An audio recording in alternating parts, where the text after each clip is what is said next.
Pemirsa, sebagai bela diri asli milik NU, silat pagar Nusa di Palembang, khususnya di Ponpes SMB, terus lahirkan pendekar-pendekar yang tangguh dan siap membela umat dan negara kesatuan Republik Indonesia.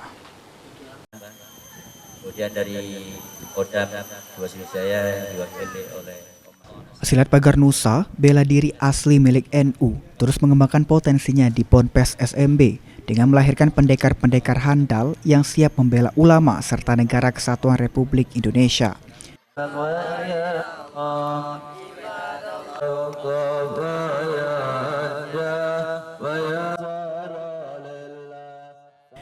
Ustadz Soni Suharsono selaku Dewan Pembina Pagar Nusa Palembang mengungkapkan, setiap tahun Pagar Nusa Ponpes SMB selalu melahirkan pendekar-pendekar yang handal.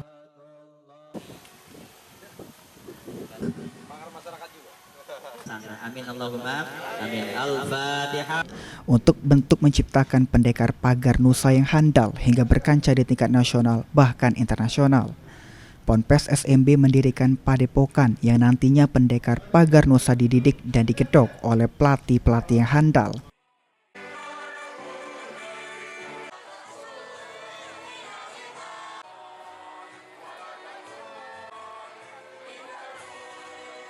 Anak-anak dididik dan digodok agar bisa menjadi atlet yang manfaat. Artinya biar ada atlet dari Pagar Nusa yang bisa bermain ataupun bisa bertanding di tingkat kancah nasional maupun internasional. Itu harapan kami dari pesantren. Makanya kita buat pelatihan ya yang mana bisa dipakai untuk Pagar Nusa dimanapun berada. Karena ini punya pondok pesantren dan PC Pagar Nusa Kota Palembang. Tidak hanya oleh pendekar Pagar Nusa Ponpes SMB, padepokan yang didirikan nantinya bisa juga digunakan oleh seluruh Pagar Nusa se-Palembang, yang kini jumlahnya ada 600 orang tersebar di 18 kecamatan kota Palembang. Tim Liputan, PAUL TV.